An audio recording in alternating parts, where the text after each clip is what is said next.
Hi, and welcome to Candid Coach Conversations.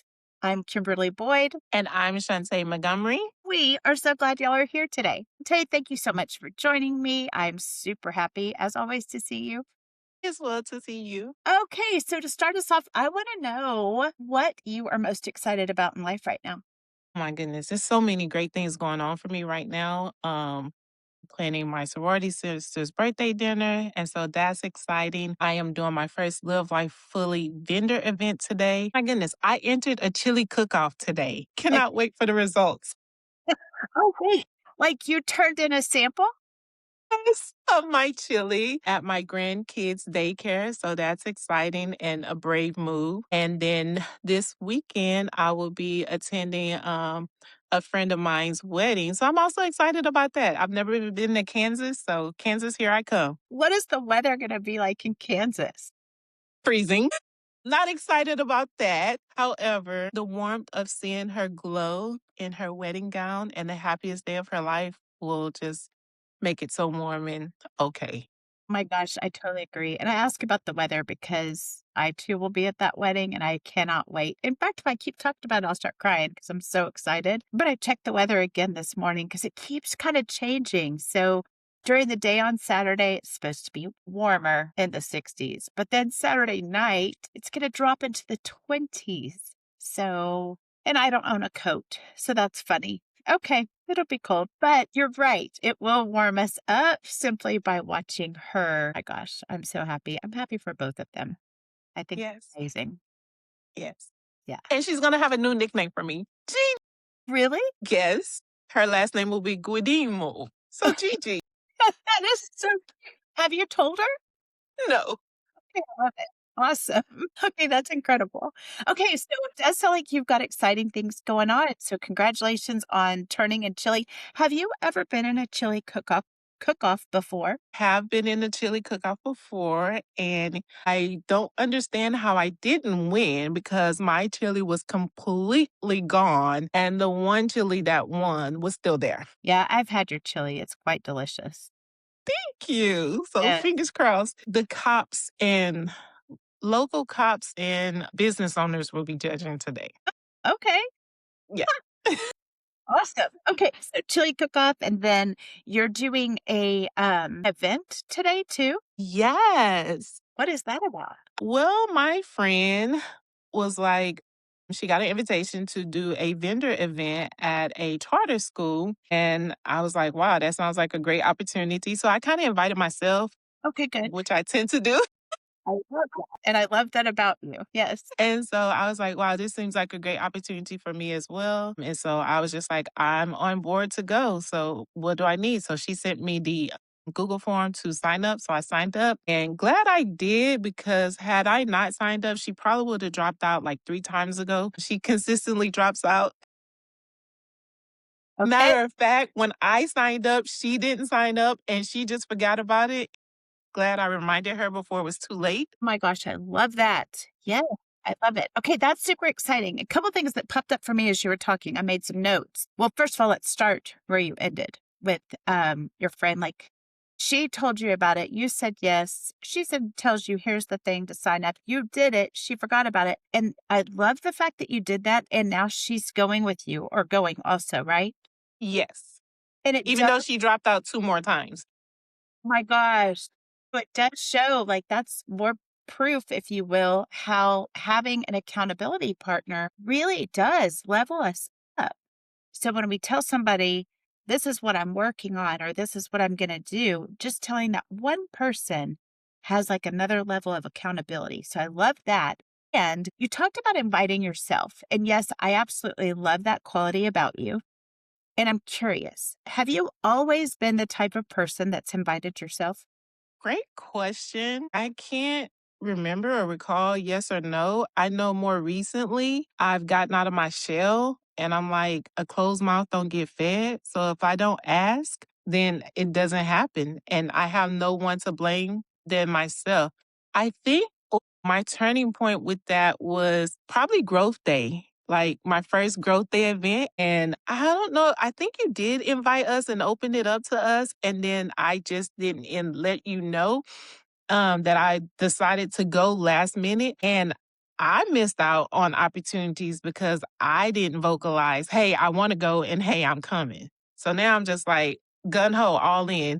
Yes. Oh my gosh, I do remember that. In fact, you had recently gotten licensed with your licensed professional counselor. So you got that, and you had a celebration for yourself, which is incredible. I love when people celebrate themselves. So you had this celebration, and I had talked about, well, I'll be out gone next week to the group, and you said, so will I. And I was like, wait, where are you going? And you gave me that look, and I was like, are you to growth day? And you didn't tell me. Yeah, you did. You ended up at a different hotel, all the things. You did miss out. Okay, I love that was the turning point that you realized, I gotta speak up. Oh, good. Love it. Love it. Love it. So, talking about growth day, because I think that's about the time that you actually started, like, you hired a coach and you Yes. started getting coaching. And now you are a certified Live Life Fully coach. What are three, I guess, yes, congratulations. What are three, I don't know, sites that you think stand out the most for you in terms of what you learned about yourself while being coached Three things I learned about myself while being coached. outside of inviting yourself? I definitely work better with an accountability partner. I think that that has helped my growth tremendously because I've said I was going to do something in conversation with coaching. It's in black and white when you send me my notes, my session notes. And so then like I print out my session notes and that's kind of like my checklist for the week or the next 2 weeks is to ensure that I'm, living according to what I said.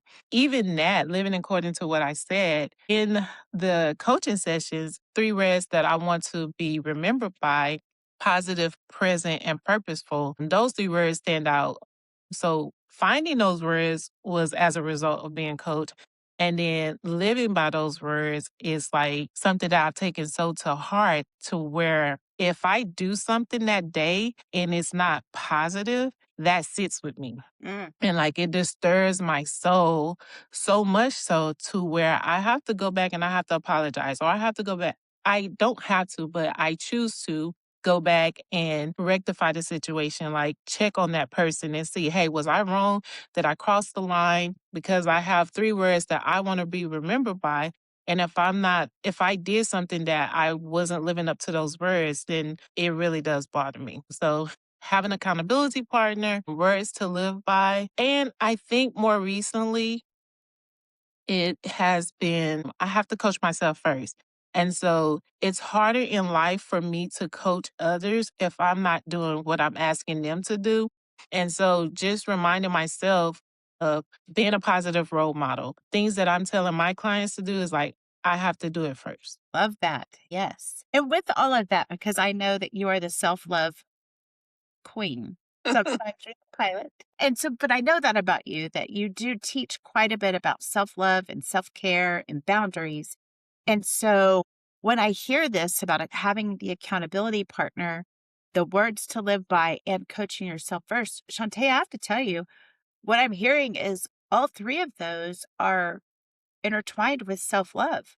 Like that is how you show your self love, is living into the best version of you with your three words, having the accountability partner, not necessarily for somebody to come say, hey, did you do what you say you were going to do? But for you to report back of, hey, I did the thing, or hey, I haven't done the thing, and then coaching yourself first. Yeah. So still the self love queen. Yes, absolutely. Yes. Yeah. Well, so I do want people to know from you what makes self love important.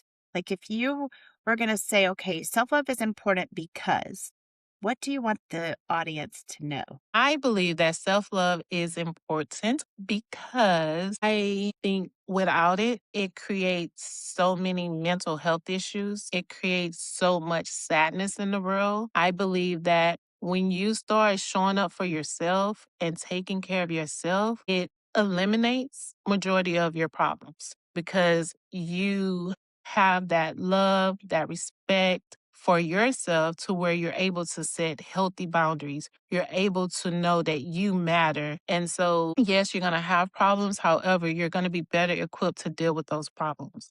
And then when you take care of yourself and you show up for yourself first, you not pour into your loved ones and everyone else, they get your overflow because you're already so full of love. Yeah, I love that. You know, it's fascinating because I've also talked about self love and self care quite a bit, and certainly boundaries in both fields, like in the counseling field and in the coaching world. And so we talk about self love, and I have found that oftentimes people don't know what that looks like. Like, what do you mean self love? What could I do?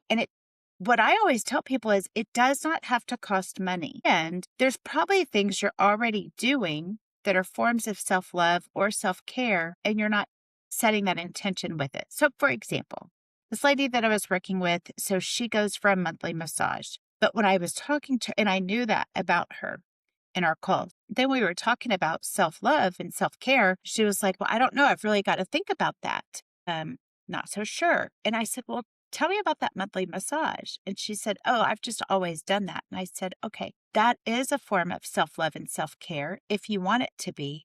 Simply set the intention. Okay, I'm going for a massage today as part of my self care routine. Setting the intention to it, naming it, calling it what it is the game changer. Another friend of mine that I met in a mastermind that I'm in, she talked about glitter. And I'm like, well, what do you mean glitter? And she has this beautiful, I don't know, like lotion. And Shantae, I think you have some too, by the way. She'll put glitter on. And so we're all going out on the boat one day. And she goes, hold on, I better go get my glitter. And so she runs back and she comes back out and she's putting glitter on. And I'm like, we're going out on the boat. We're going to be in the lake. Doesn't matter. Her self love is she glitters up her body because it makes her feel pretty. And so initially I started with it doesn't have to cost money. And now I've talked about a massage that you have to pay for and glitter that you have to pay for. Self-love and self-care. And I don't know, I want your perspective on this, Shantae. I think a form of self-love and self-care is coming up with an I am statement, such as I am capable or I can do hard things. Having that conversation with oneself. What do you think about that? Absolutely agree that self love does not have to count. I love the intentionality that self love brings when you are more intentional. And just to give you an example, through coaching, I became more intentional with lotioning my body. That is something that I naturally do every single day after I take a shower. I am lotioning my body. However, through coaching, it became more intentional. It became a form of self love for me and now it takes it up a notch because I'm not just lotioning my body. I realize that this is a form of self love and I say my affirmations, my I am statements. So, yes, I wholeheartedly agree that saying affirmation statements could be a form of self love. Setting healthy boundaries is a form of self love. And that doesn't cost anything to set a healthy boundary. Taking care of yourself, taking care of your rest, going to bed, getting the accurate amount of sleep, that's a form of self love. Eating right. So, I agree, self love doesn't have to cost. It is great, even greater when you can and capable of doing things that cost. However, self love is what you make it. And so it does not necessarily have to cost. I love that. Self love is what you make it. Write that down. I love that. Put a quote on that.